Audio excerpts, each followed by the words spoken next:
রাধে রাধে সবাইকে, আমি সন্দীপা। তোমরা দেখছো সন্দীপাস ব্লগ। আশা করছি তোমরা সবাই ভালো আছেন। আমি অনেক অনেক ভালো আছি। তো অনেকদিন পর হঠাৎ মাথায় বুদ্ধি এলো যে চলো পেয়ারা মাখা খাই।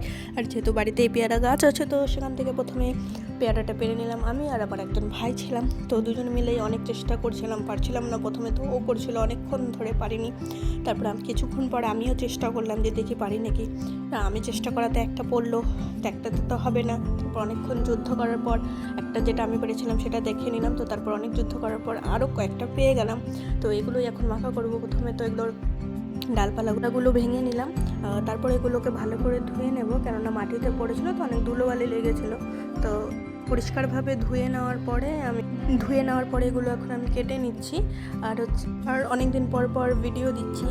কনফিডেন্ট যখন লো হয়ে যায় তখন বন্ধ করে দিয়ে, আবার যখন কনফিডেন্ট চলে আসে যে না হবে, তো তখন আবার থেকে ভিডিও চালু করি। তো যদি তোমরা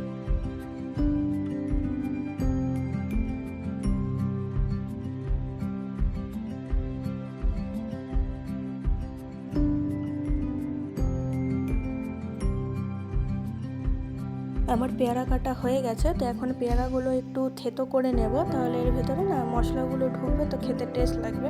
তো সেই কারণে পেয়ারাগুলো একটু থেতো করে নিচ্ছে, হালকা পরিমাণে, বেশি পরিমাণে না।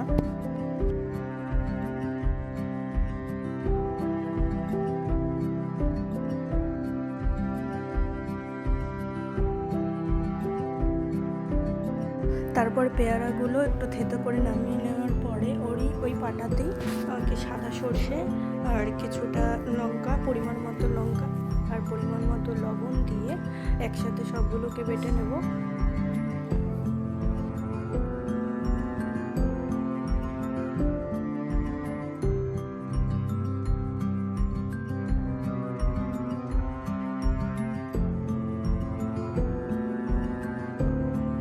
হয়ে গেলে পেয়ারার বাটিতে নামিয়ে নিলাম।